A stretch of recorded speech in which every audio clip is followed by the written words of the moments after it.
and welcome to Book Lust. I'm Nancy Pearl. My guest today at Folio in downtown Seattle is author Steve Olson. His new book, The Apocalypse Factory, is going to come out in paperback very soon. Steve, thank you so much for joining us on Book Lust today. Thank you, Nancy. Pleasure to be here. So I've been a big fan of your books for a long time, and one of the things that I most enjoy about them is that they all are based in science, but you make that science very understandable to the non-scientist, which I am. How did your interest in that come about? Tell us a little bit about your background. Well, I should say that I'm a big fan of yours for a specific reason, which is my very first book when it came out was getting absolutely no attention whatsoever. And then I picked up Book Lust. It was just about the time that you did the very first Book Lust. And there it was in there. And I thought, oh, somebody is reading this book. It was so encouraging at the time. Yes, good. So I'm going to take responsibility in the end for all your books, because no doubt you would have given up writing altogether. Absolutely, yes. If it hadn't done better, if it hadn't gotten that notice, who knows if I ever would have done another one. So my interest in science, that started early. It started back when I was growing up in Othello, Washington, in eastern Washington state. I grew up in Othello in the 1960s and 1970s.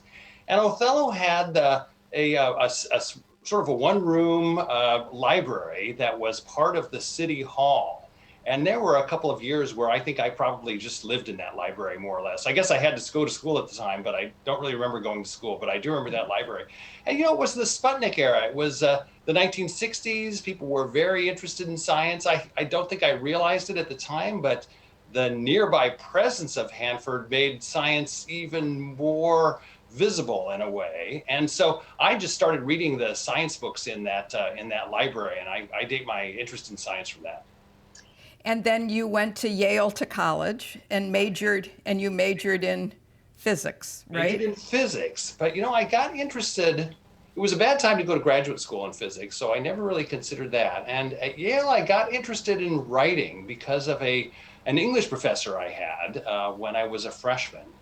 And then when I was a sophomore, I took a seminar with a writer who nobody knew at the time. She'd just written a couple books of poetry. Alice Walters, who was there, Alice Walker, I should say, who was there teaching that seminar, and began writing short stories while I was in college. Alice was just starting to do short stories herself, and we sort of got to be friends. I mean, we both felt a little bit like outsiders at Yale. I was from this small town in the West. And at that point, she hadn't written The Color Purple or anything like that, so she wasn't the well-known writer that she would become later. So I think she was feeling a little out of place as well. So we bonded for that one semester, and that was one of the things that really got me interested in writing. When you decided to, let's go back to your library. You know, I was just in Othello last year. It's now part of the North Central Regional Library System, and I just spoke at their library. I guess in 2019, it couldn't have been in 2020, but in 2019, and it's a lovely library. Oh, that's great. That's actually the new library. That used to be the bank down there. Really? So they moved it from when I was a kid. Where the library was before was up in City Hall, and there's a fighter jet that sits up on a pedestal in front of City Hall. So that we always had to go past that fighter jet to go into the library. One of the things that I thought was so interesting about The Apocalypse Factory, and you know, you have to give a lot of, well, I don't know if you did the subtitle, but I'm always, you know, I love to think about the people who write subtitles for these nonfiction books, because, you know, they have to be concise and yet explain the book. But you talk, the subtitle of this is Plutonium and the Making of the Atomic Age. And I think that's, that's one of, that really puts Hanford, that really emphasizes the importance of Hanford, because as you point out in the book, Oak Ridge, Los Alamos, they're the kind of big two of the big three of the beginnings of the atomic age. But Hanford is kind of often left out of that discussion. How come? Right. Well, and the argument that I make in the book is that actually Hanford is the most important place of the three. And certainly it's the most dramatic place to go visit now. So those three sites, Oak Ridge and Los Alamos and Hanford, are now part of the Manhattan Project National Historical Park. And there are sites at each one of those places that you can go see, but there's nothing as amazing and astonishing as the B reactor, the very first large-scale nuclear reactor built anywhere in the world. So when you go to see that place in Hanford, it just takes your breath away. I can't wait to go back. I've been there dozens, well, not dozens of times, but probably a half dozen times, and can't wait to go back as soon as the pandemic is over. I mean, so many important things happened at Hanford. Not only that nuclear reaction, but the first nuclear reactors that were built there, but also the separation process that was involved in extracting plutonium from the uranium fuel elements that were put in there. There were just a large variety of, to some extent, scientific, but also technological advances that occurred at Hanford. It really, I mean, we still use terminology from Hanford in all the nuclear reactors built all around the world, because the B reactor was the very first one. All other reactors are based on technologies and to some extent even the language that was developed there. So it's just amazing to go back and see where some of that originated.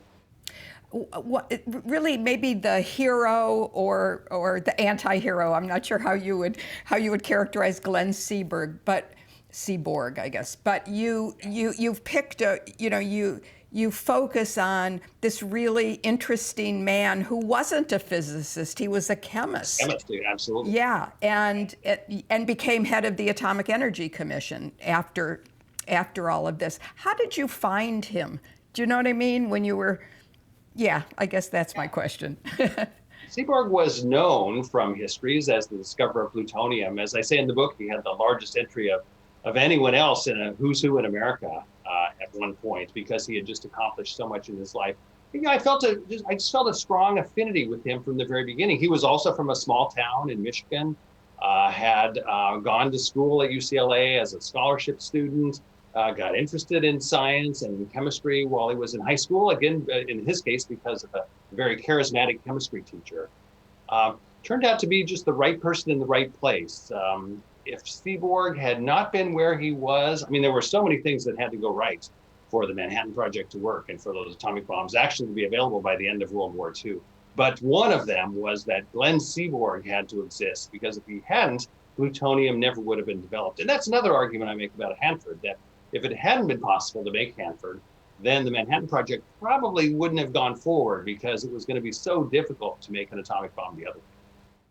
One of the things that I thought was very interesting was that Hanford, when it was operating, was integrated.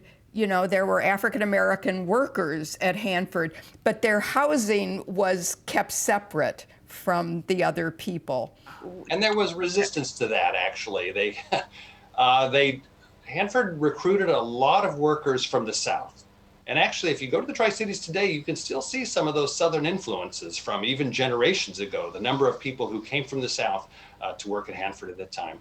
So there was resistance against about having African-American workers at Hanford.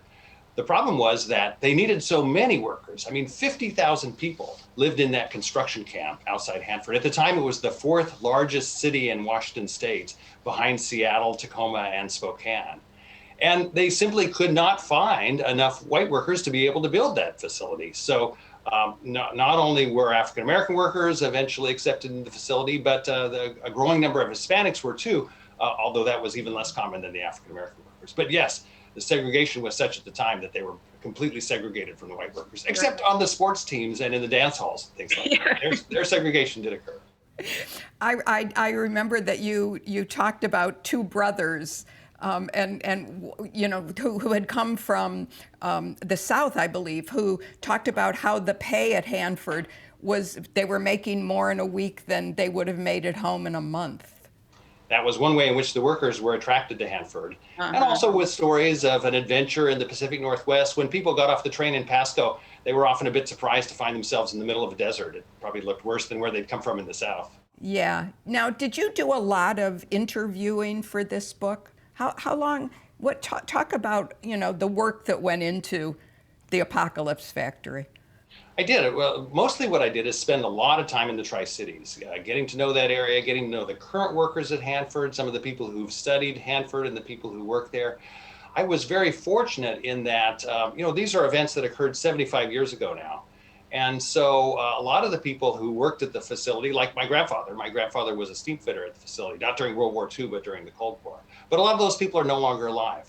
But efforts were made, despite Hanford's obscurity, to do interviews with a lot of those people. So a lot of those interviews were available. Some had been published, but others were, in strange little libraries in Richland. The Department of Energy had a reading room, which actually some librarians kept going for decades, even when nobody could possibly care about it. But there were a few people in the Tri-Cities who said, no, we've got to keep the history of this place in one place so that people can come study it. And a lot of those interviews were still sitting in there. So I would just spend days at WSU Tri-Cities campus, right outside Richland, in that reading room, going through these old interviews. And they were just gold, as a writer, to be able to find that material. Right.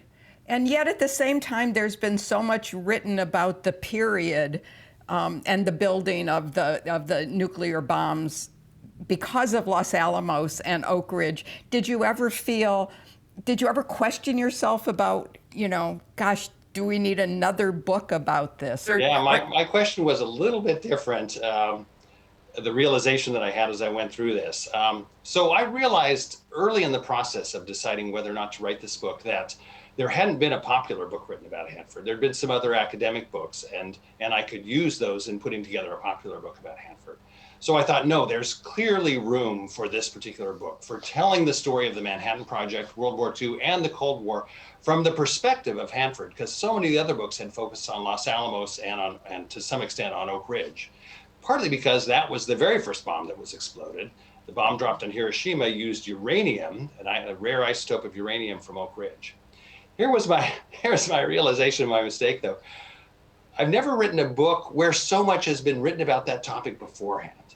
So as soon as I got the proposal accepted and sat down to read this, I realized that I was going to have to read hundreds of books about this subject to keep from stepping on other people's toes. I mean, I'm sitting next to my bedroom wall sitting here in my office, and I used to have 20 or 30 banker's boxes all scattered across the floor over there, all of them full of books about the Manhattan Project, nuclear physics, chemistry, the Cold War.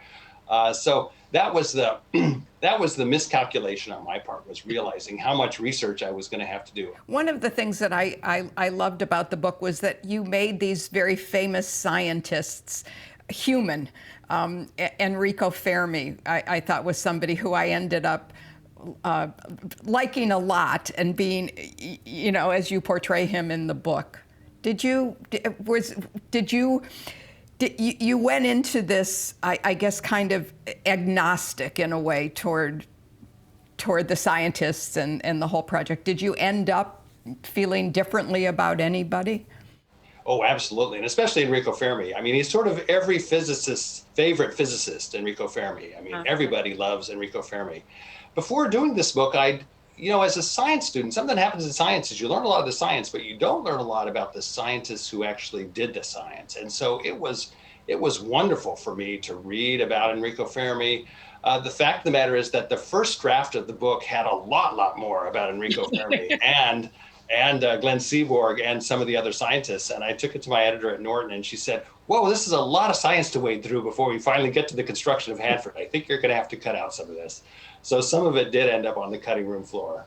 People had written books about Enrico Fermi before, but he's such an incredible and engaging human being as well as a physicist that it was great fun to write about him.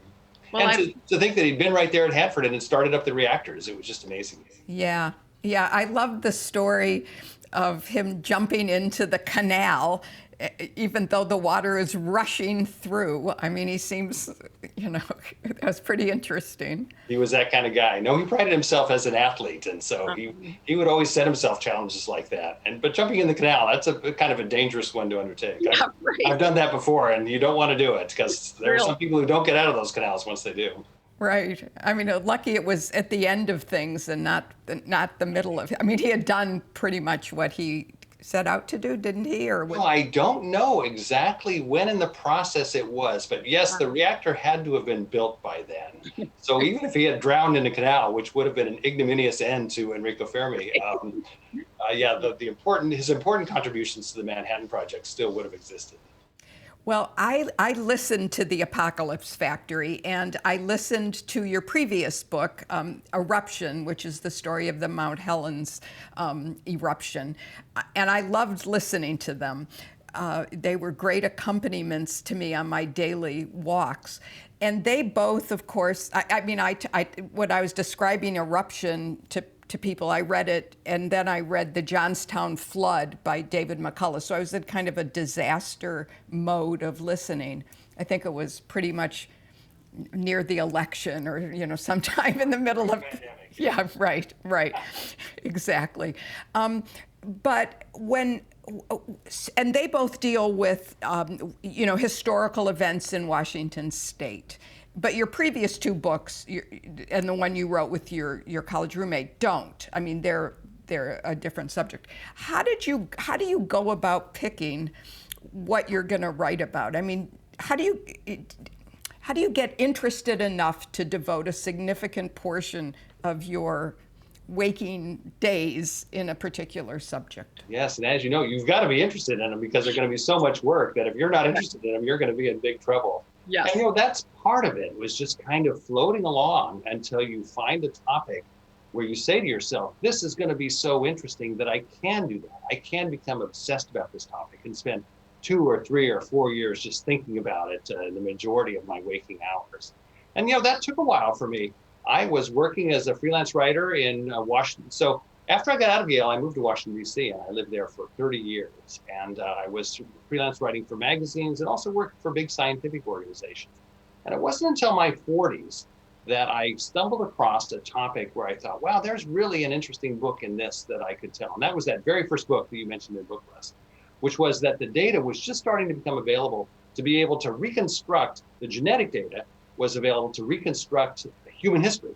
And you could use that to figure out how people were related to each other and how groups of people had moved around the world.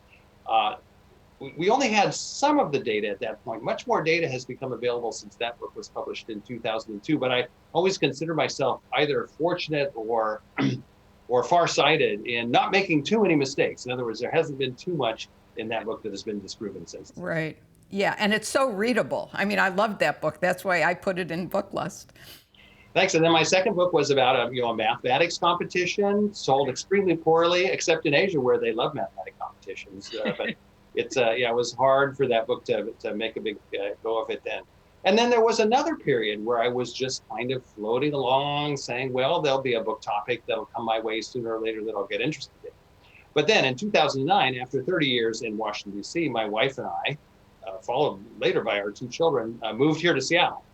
And so because I'd grown up in the Pacific Northwest and had always been interested in the Pacific Northwest, I said, well, I always took the state for granted when I was a kid. I was, in some ways, wanted to go someplace else. I wanted to go to the big city and go see the rest of the world.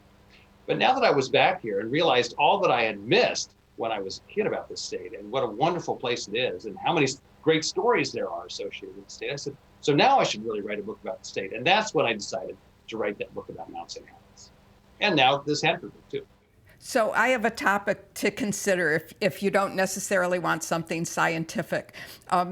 So there were a group of University of Washington professors and students who went to Spain to fight against Franco during the Spanish Civil War. And it has always seemed to me that would be a really interesting look at the way Washington, University of Washington, I mean, how they decided that, what was going on. So I give you that idea. Oh, it sounds wonderful. I hope it's an excuse to go to Spain a lot, so that's great.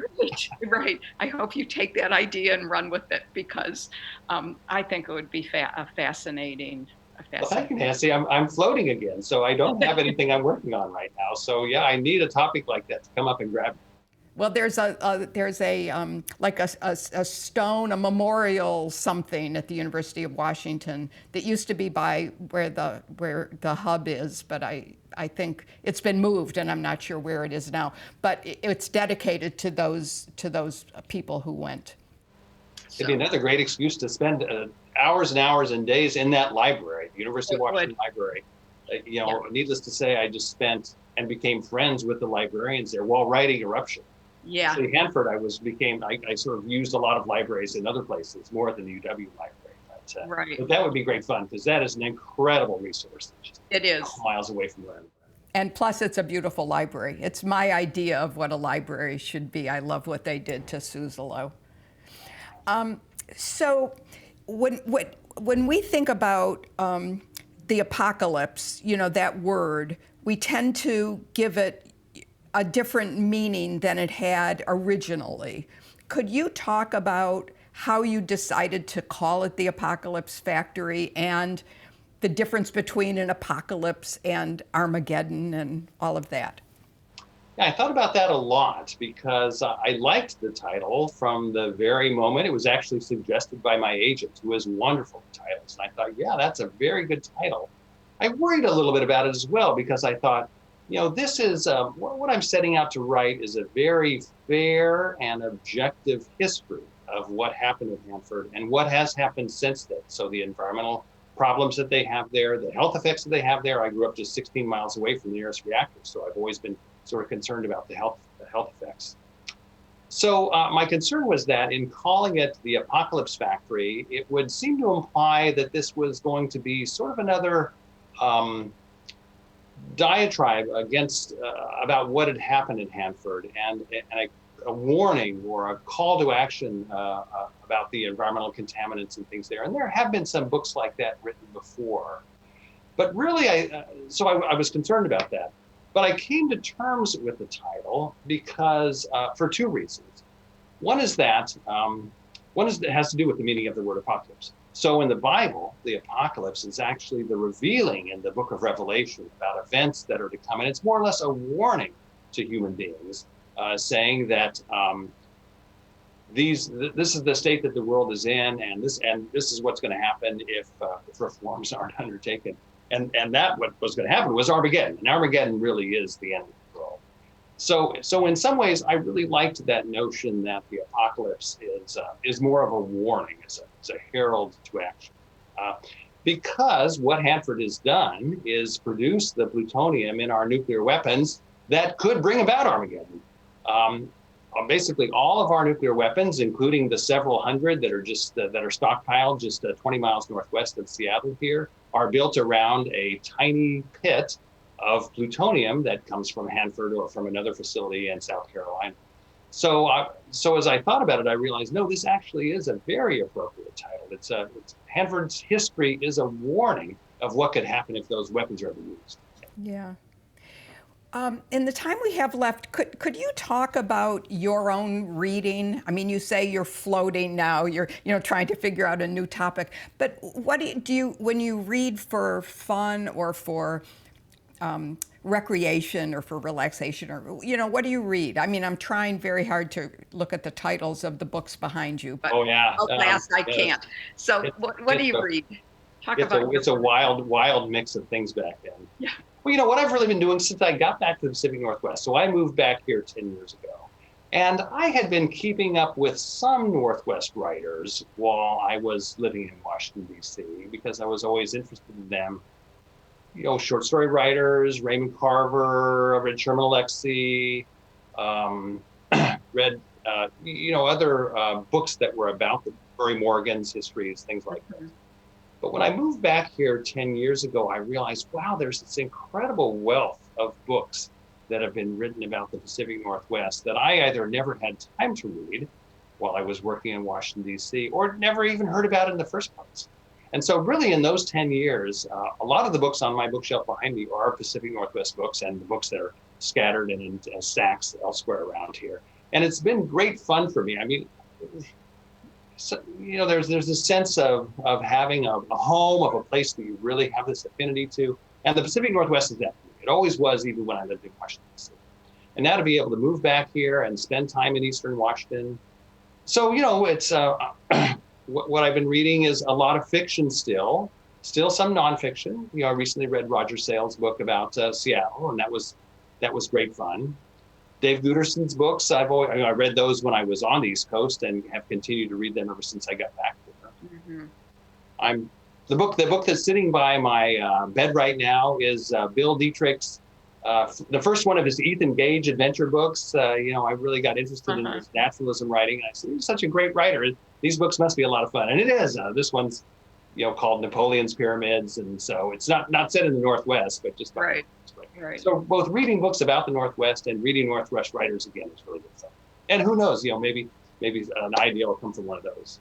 And, do you ever think about writing fiction? Since you met Alice Walker and you were taking those fiction, you did some of that at Yale? Like a lot of writers, I think we all write fiction at the very beginning. And I think I still have a novel sitting in a file drawer over there that's set in the Pacific Northwest.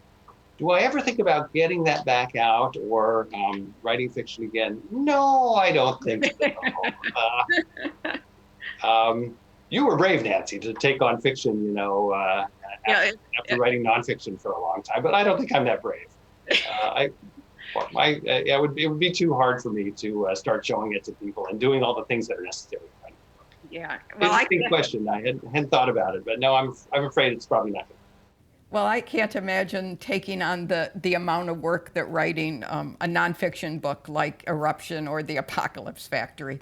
That's a lot of, although I love research and I have a master's degree in history as well.